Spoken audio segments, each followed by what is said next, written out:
Oh, this is the start of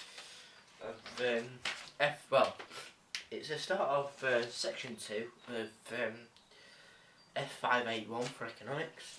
Remember the name.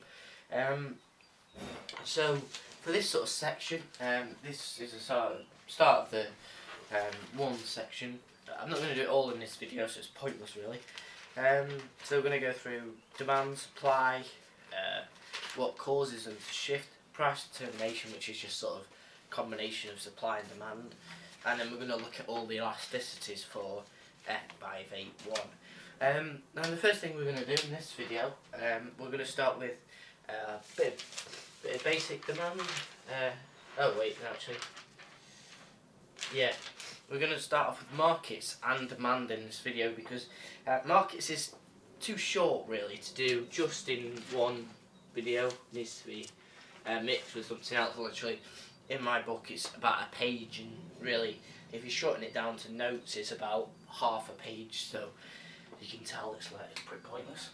So markets, I'm just going to get a pen that works.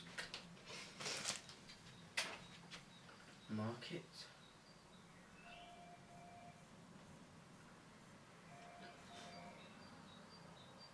So, markets.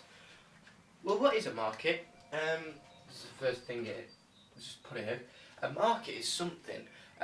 It can be a physical, virtual, or it can be a physical or a virtual place. So you can have a physical meeting place or a virtual sort of auction site like eBay or Amazon, for example. So it can be physical or virtual. And then I'll just put some types of markets at the side. So you've got the housing market,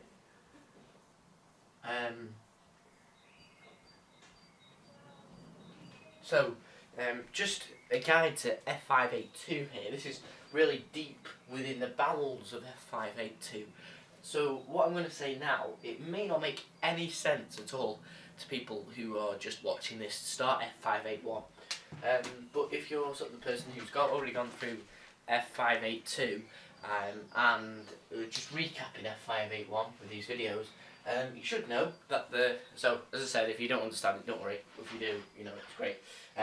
The housing market. Now, markets, the housing market, this is determined by the interest rates. Now, if the interest rates go up, so we know interest rates is the cost of borrowing, and now not everyone has like £250,000 in their back pocket to spend. There's two types of mortgages people can buy. Well, actually, it doesn't, irrespective of the mortgages.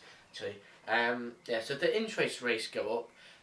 The base rate goes up, which is the rate at which the MPC lends to banks and building societies. And now, if that goes up, the cost of buying a house goes up because a house price might be £250,000, but after the interest repayments, after you've paid off the mortgage, borrowing this money from the bank, it's probably going to be close to £300,000 if your mortgage rate is such.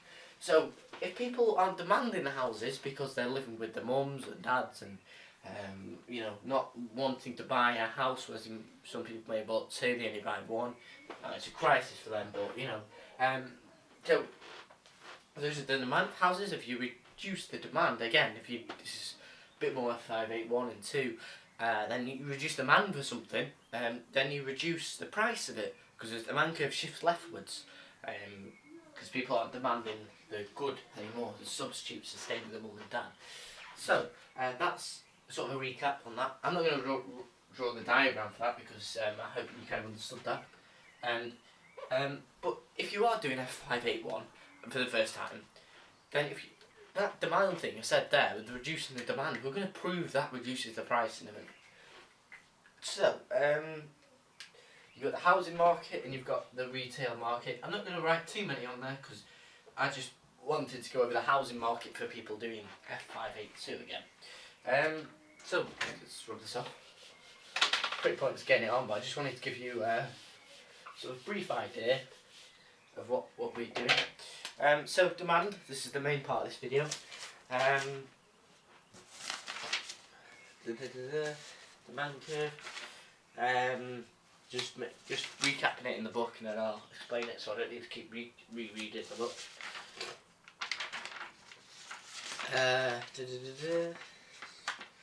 Yeah, we're also going to be doing consumer surplus. Forgot to mention that.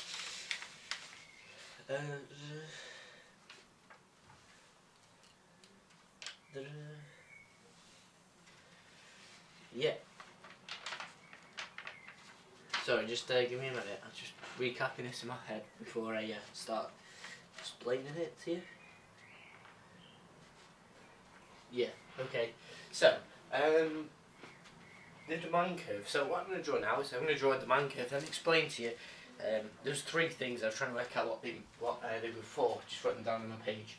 So I'm going to draw it quite big, and I'm just going to draw a basic curves. So on this curve, the x-axis, you've got quantity demanded and supplied. Now this is different from F582 because F582 is real GDP, but as we're looking at the market for one product, it's the quantity demanded and supplied of one product, so we just simply write quantity demanded and supplied. The unsupplied bit is from when we're using, so I can't spell supplied there. Supplied is sort of when we're doing the sort of equilibrium and stuff, and when we're talking about, sorry. That's not good. Great, let's just screw up to that then. Sorry about that. Yeah. So I'll leave that in there. Why not? So the quantity demanded and supplied. If you haven't fallen over your backside laughing, quantity demanded and supplied is different from F582 because of the real national output. And instead of average price, we just simply write price of good. Now we haven't actually gone on to show you the diagram here. So the slope upward sloping. Oh no, supply. Sorry. Downward sloping. Sorry. I must have made a mess of that there. So you may go, well, why is it downward sloping? Just one thing before I finish, actually, before I start explaining it. Make sure your demand curve touches the x-axis because people aren't going to demand anything at a stupidly high price. So there's three effects for this. Is it three? No, two. So there's two ones. There's the income effect and the substitution effect. What them two mean? So I'll go with the income effect first, as it seems the most sort of common. So if the price of a good increases, say if it's it's a good you need, or you don't need actually. If the price of the good increases, sorry, I just rubbed it off. If the price of the good increases, then your income is going to reduce because your disposable income is going to reduce because that's reduced after your taxes and stuff, and after you paid off your necessities. Oh, it says discretionary income actually. So your discretionary income decreases, so you are less able to buy goods. So you are less able to demand more of that good. So that's the income effect. So I'll just put that there. I'm going to be rubbing this out, that's why I'm not too fond of actually writing it down. But, if you were still laughing then, it's up to you. Income effects. And obviously this, what we said about the increase in price, decrease in demand. Now, that relationship there between price and demand, sorry, I'll carry on this sort of explanation. So decrease income, decrease demand. So I could go more into that in terms of F582, but this is F581, so we're going to leave it at that. So yeah, so we were saying about the income there. Then we've got the substitution effect. So you may go, well, what is the substitution effect? If you weren't listening properly. Sorry for mentioning it actually. There we are.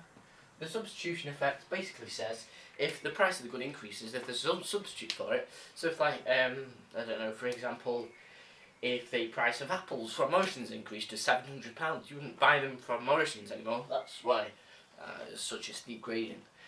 you would think, well, no, why would I buy these when there's Apple ones? You know, there's apples from Tesco, for example, that might be a lot cheaper. I was just saying these things like twice. So basically, they demand less of that good at higher prices because you can substitute it for other goods. So that's really why. So increased price, decreased demand. Demand because of substitutes. Substitute demand.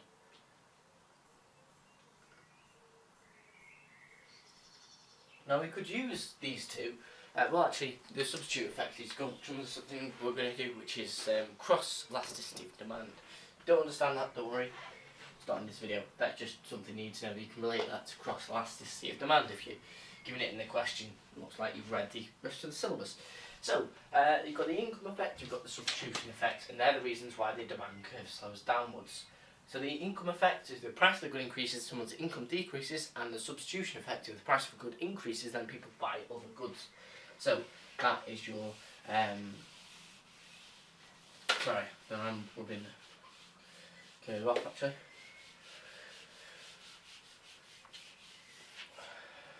Just redraw this. Quantity demanded and supplied. I just put D and S, but you put D and supplied.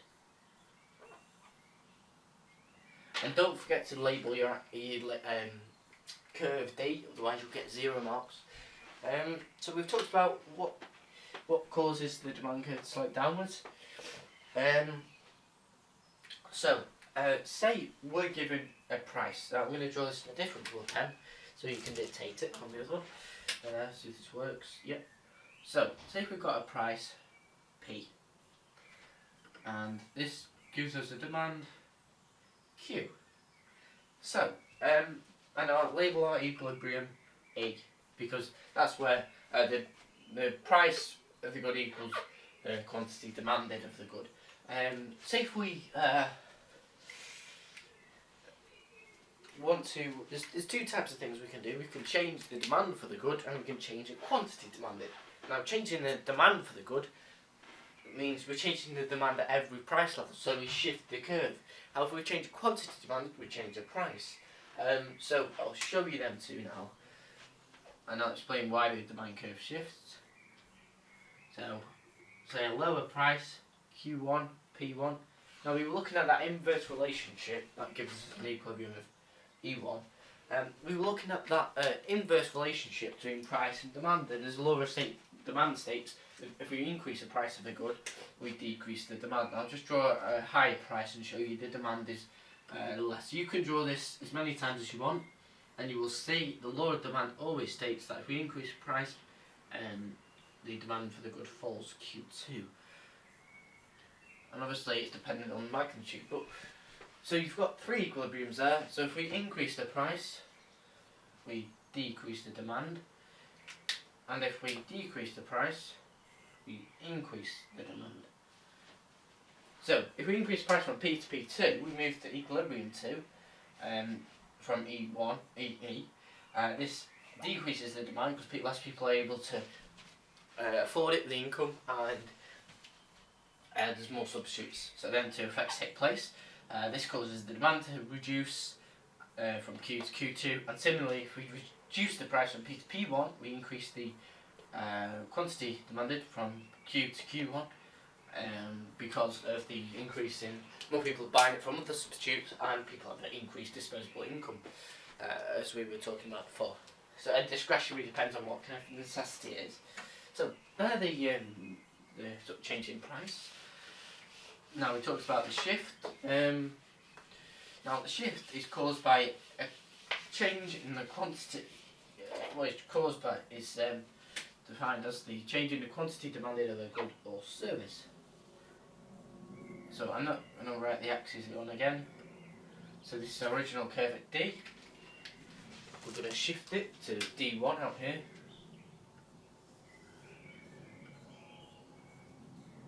I'll extend this level. The axis. Not going to write the thing on, so I can give myself more room to Now I've rubbed the axes off because I think it's beneficial for you if you actually see what's changing on the diagram there. So it should be more straight, I admit, but solve that. So something like this. D. Then I'm going to draw an inward curve of D2. And you may go, well, oh, actually, yeah, I'll do that afterwards. You may go, well, what causes these different gradients? These aren't different. They look different, but they're not meant to be. And the steepness of the demand curve relates to price elasticity of demand, but we'll come on to that in a later video. So, say we've got our original price. Ignore these two other curves for the moment. Say we've got original price of P and our original quantity of E. This relates to a quantity demanded of Q, and that is our original equilibrium there. Say we increase the price. Now for each curve I'm going to keep the price different. So we've got, oh wait, so you know, yeah, so if we shift the demand left, so if we shift the demand curve leftwards, we are reducing the demand at every price level. Well, I'll prove that to you now. So we're not changing the price level, but when this price line hits this shifted demand curve, we go down to Q2, and we see a massive reduction in demand. Yeah, if we carry this line on of P to D1, which is this curve here, the first shift and the shift outwards, let's get the right colour, we see an actual increase in demand because we've shifted the demand curve. So this shows if we shift the demand curve outwards, we're demanding more at every price level, and if we shift it leftwards, we're demanding less at every price level. So you can see, I could have picked any price level there, and you can do it. You can redraw the diagram for yourself, and work out that if you shift the demand leftwards, you reduce the demand at any given price level. So make sure your price level hasn't changed. Well, actually, yeah. And if you shift it outwards, then you are demanding more at every price level. So we've not changed price level yet. The quantity demand is oh, where's my hand gone? Yeah, there you go. Q to Q1. If we shift the equilibrium from E to, that should be E1 actually, should label that. And if the price level, if we meet the demand curve at D2, we get down, we got a Q2, and that's a massive reduction in demand at every given price level. So that sort of shows you that. And you may go, well, how does the demand curve shift? And how do we say, well, how does it shift? So there's a couple of factors you need to know about. I'm just going to throw them at you now. So you've got income, substitutes, complements, fashion taste, taxes, advertising, weather, and legislation. Now I've just thrown them at you. I'll explain each one of them. So if we increase the income of consumers, they have a greater ability to spend, so they're going to demand more of these goods, assuming they're like necessities or whatnot. So if we increase the income, we increase the demand curve shifts rightward. So if the income, if they're able to buy more at every price level, so if you increase the price, yes, demand is going to fall, but not by the amount it would if they were on the same income. Assuming that, something about income elasticity as well. So you've got substitutes, so we sort of talked about the substitute effect before, why the demand curve shifts downwards. So if we increase the amount of substitutes in the market, people are easily going to switch. They're not going to be less dependent on this one brand, because there's many other products that may actually suit their need better, or not be that different. So they are willing to demand more or less depending on what substitutes, the amount of substitutes. With the increased amount of substitutes, demand curve shifts rightwards. Complements, so price of complements. So if the price of complements increases, complements is something that goes with the good. So if you buy a car, the complement would be petrol, because you've got to use a petrol to power the car. So if the price of petrol increases, the demand for car decreases at every price level. So the price of cars might have changed, but we reduce the demand curve from D to D2. So it's an example of that. Fashion taste. So if there's a sudden change in fashion, with respect to the price of demand, they could reduce the price, but not fashionable, people aren't going to buy it. Because I'm very fashionable. walking on my camera before. So income distribution. So if people at the top have got a massive income, this product's targeted people on low income. You know, the ones that would be that great. Legislation. So if going into more F582 stuff, but if you can link it into F581 in your exam, you could say legislation. So if the legislation on exports and imports, and people are demanding a good for an import good, obviously that's going to shift the demand leftwards because people aren't going to demand as much of that because they can't. So that's why the demand curve shifts like that. Hopefully I've kind of explained that. So remember income, you only need to remember 2 or 3. So I'd remember income, substitutes, complements and taxes, because they're 3 things you can go to town on. So prices, substitutes, complements, taxes and legislation and fashion. So yeah, pick your pick. So that's why it shifts outwards like that. So we've done most of the demand now. What we need to know is so what changes are caused in actual demand at every price level, but changing quantity demanded, so it might confuse you the way it's worded, but all it means is, so changing demand is changing the level of demand that will be demanded at every single price level, whereas changing quantity demand is just a given change, one change, so it's just be an increase in price, which change one level. But if you reduce the price, you would still have the same amount of demand. Hopefully, if you don't understand that, don't worry, I've just waffled a bit. So, I'm going to redraw this curve, and the reason I'm redrawing it is because I'm going to show something a bit different. So, imagine the axes are the same. I'm going to write it onto quantity demanded and supply and price. We've got a downward sloping demand curve, so it all seems fairly reasonable. We're going to pick a price level, P, so it should all seem reasonable. A, Q. So, what we're going to talk about is consumer surplus. Yeah, consumers. There's 2 types of surplus: consumer and supplier. Is it called supplier surplus? Just one sec.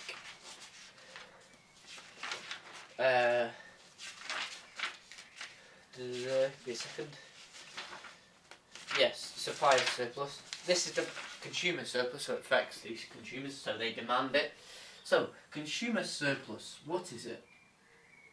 Well, consumer surplus is the difference between the price people are willing to pay. So I'll just write a formula for consumer surplus instead of writing a big paragraph. So it's the price between, it's the difference between the prices that consumers are willing to pay. So what they actually think it's worth. So this could go back to quality, which is more of a business topic, to pay, minus market price, which is the price they do pay given P, market price. And that equals consumer surplus.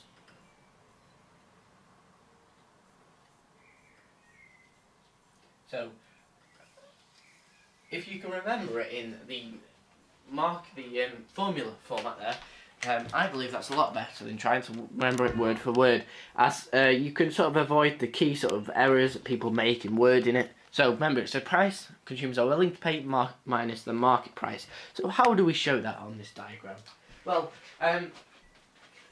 we know the market price is here, so it's not going to be below the market price. People are going to be willing to pay higher than the market price. Otherwise, if we assume people only pay lower than the market price, so below the price line, then people won't be demanded at the price line at all. So this Q would be completely irrelevant. So it's got to be above it. Now, where can we stop it? So, where does the demand curve touch the x-axis? Well, it sort of goes up here. So people are still willing to demand it right to the top level price. I mean, there's not going to be many people, but there's still a demand for it. So, price consumers are willing to pay. So there's a few that are still willing to pay that insanely high price. So, we've got all this area between the price line, and it sort of looks like that. Obviously, you'd draw it a lot better. So, that's your original consumer surplus there. So if we decrease the market price, so if we decrease the market price, then there's going to be a greater consumer surplus. We don't necessarily need to know, the quantity for people that are willing to pay more than the market price. So it's just sort of this difference here, and then if we decrease the price from P to P1, damn it, let me just reduce that demand curve a bit. I just wanted to do a baking decrease so it'd show Q1. So if we decrease the price, this is our consumer surplus. I mean, we've still got this bit up here because we decrease the price. If we decrease the price, we increase the demand as a lower demand state. So you can use that for consumer surplus. So if we decrease the price, more people are willing to pay above the market price. But obviously, if we had it original P, there's still people who want to pay more, but there are people who want to pay less and aren't willing to accept this market price. So there's two variables in that equation.